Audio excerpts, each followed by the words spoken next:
다음 문제 보도록 하겠습니다. 자, 11번 문제는요, 단어의 맞춤법과 관련된 문제고요. 옳지 않은 것은 어떤 것인가를 고르는 문제예요. 그래서 평소에 맞춤법에 대한 공부를 조금 많이 해두시는 것도 좋을 텐데요.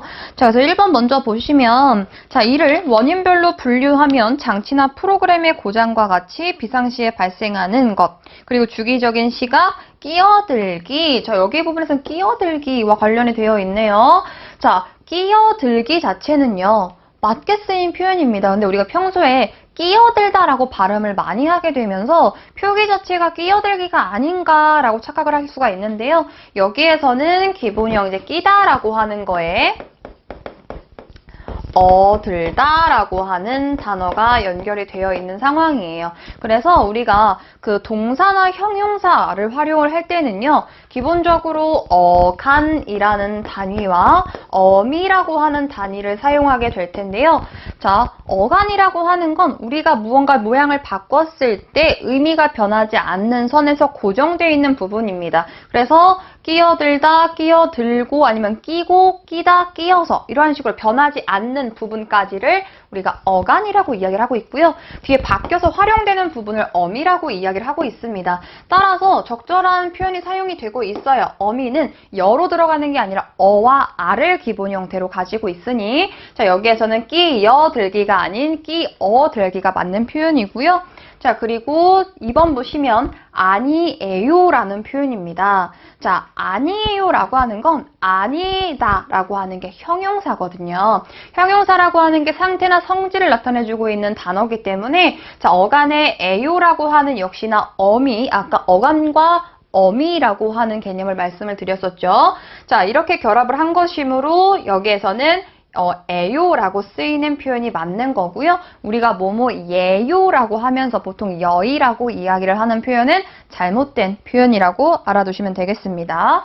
자, 3번 보시면 백이라고 하는 표현을 쓰고 있는데요. 이제 뭐 한 살 박이, 한 살 백이 이러한 표현들을 좀 많이 헷갈려 하시는데, 자, 이 두 가지의 차이점을 보면은요, 박이라고 하는 건 박히다의 의미를 가지고 있습니다. 그래서 백이라는 표현 자체가 무언가 이제 나이가 뭐 들어차 있다, 그 나이에 맞는 아이를 뜻하고 있는 표현이기 때문에 박이가 아닌 백이라고 하는 표현을 써주는 게 좋겠고요. 자, 그리고 그녀를 글로벌 리더로 키우고 싶으면 이에 알맞는 환경을 나타나 있는데요. 알맞는 이라고 하는 건 잘못된 표기입니다. 알맞다라고 하는 것 자체가 형용사의 품사를 가지고 있어요. 얘는 형용사이기 때문에, 자, 이거는 좀 외워두시는 게 좋은데요. 형용사와 결합을 할 때는 는이 붙는 게 아니라 은을 붙여서 연결을 시켜주셔야 합니다. 그래서 알맞은으로 바꿔줘야 적절한 표현이 되는 거고요. 만약에 알을 빼주시고 맞다, 틀리다를 가졌을 때는요, 맞는이라고 표현을 해주시는 는을 붙이는 게 올바른 표현입니다. 그래서 4번이 우리 올바르지 않는 정답이에요. 자, 5번도 많이 헷갈려하는 맞춤법인데요. 여러 사람을 만나다 보면 왠지 나타나 있죠. 그래서 이거는 뭐 인터넷에도 많이 뭐 검색을 해보시고 하는 부분인데, 이 왠지는요, 왜인지의 줄임말이라고 머릿속에 인식을 해두셔야 돼요. 그래서 왠지를 제외한 나머지는, 이 표시를 제외한 나머지는 전부 다 when으로 기억을 해두시는 게 좋습니다. 자, 그래서 우리가 웬만하다, 웬일이니 이러한 표현들은 전부 다 이 when을 사용하고 있는 거고요. 하나, 왠지만 이 표현을 사용하고 있다. 반드시 기억해 두시기 바랍니다.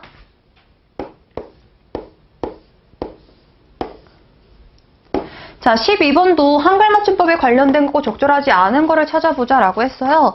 여기는 아예 조항이 쭉 나타나 있거든요. 그래서 한글 맞춤법의 조항을 한번 쭉 읽어보시는 것도 우리 국립국어원에 나타나 있으니까 큰 도움이 될 거예요. 정답이 5번이었는데요. 자, 두 말을 이어주거나 열거할 때 우리가 아까 앞에 풀었던 뭐 문제 있었죠. 뭐 열차, 띄고, 운행 이런 식으로 독립되어 있는 의미를 가지고 있는 단어들은 기본적으로 띄어씁니다. 그래서 띄어쓰기의 원칙이라고 하는 게 뭐가 있냐면 단어라고 하는 자립성이 있는 그 아이들이거든요. 그래서 단어를 기본 형태로 띄어쓰게 됩니다. 단어를 기준으로 띄어쓰게 되는데 두말을 이어주거나 열거할 때 쓰이는 말들은 붙여 쓴대요. 근데 두말을 이어주거나 열거할 때 쓰이는 말도 역시나 단어거든요. 그렇기 때문에 붙여 쓰는 게 아니라 띄어쓰을 원칙으로 합니다.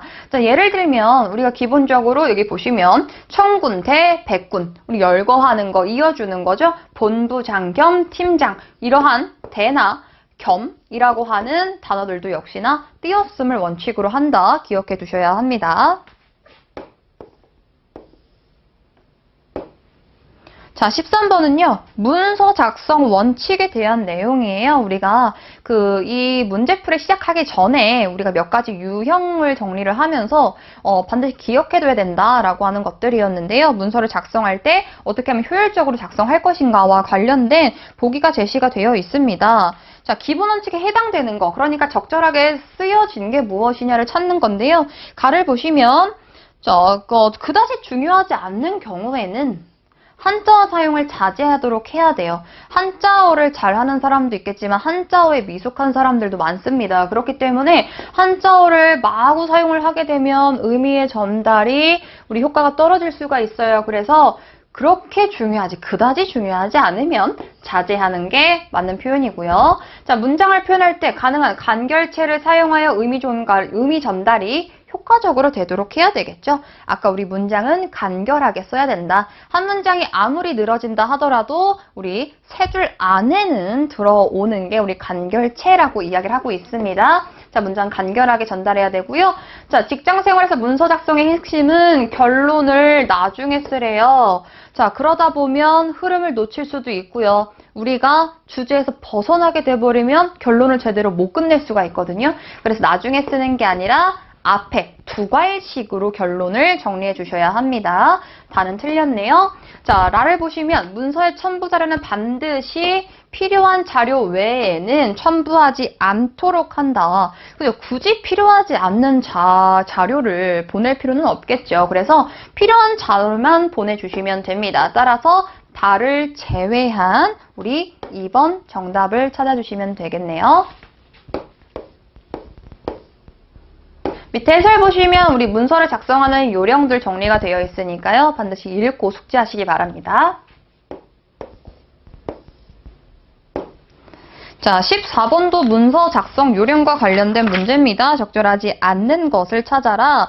자, 읽어보면 사실은 우리가 조금 윤리적으로도 아니면 기본적으로 읽어봤을 때 되게 맞는 것들, 어렵지 않는 난이도예요. 그래서 적절하지 않는 게 4번이었는데요. 4번을 보시면 직장생활 사용되는 문서는 각각의 문서에 따라, 아까 우리 문서의 종류가 쓰임새에 따라 다르다라고 이야기를 드렸었죠. 그래서 그 문서에 각각 맞는 특성과 형식, 그리고 그거에 맞는 우리 작성 요령법들을 활용해 주셔야 되는데, 각각의 문서에 따라 문서의 성격도 다르지만 달라요. 그죠?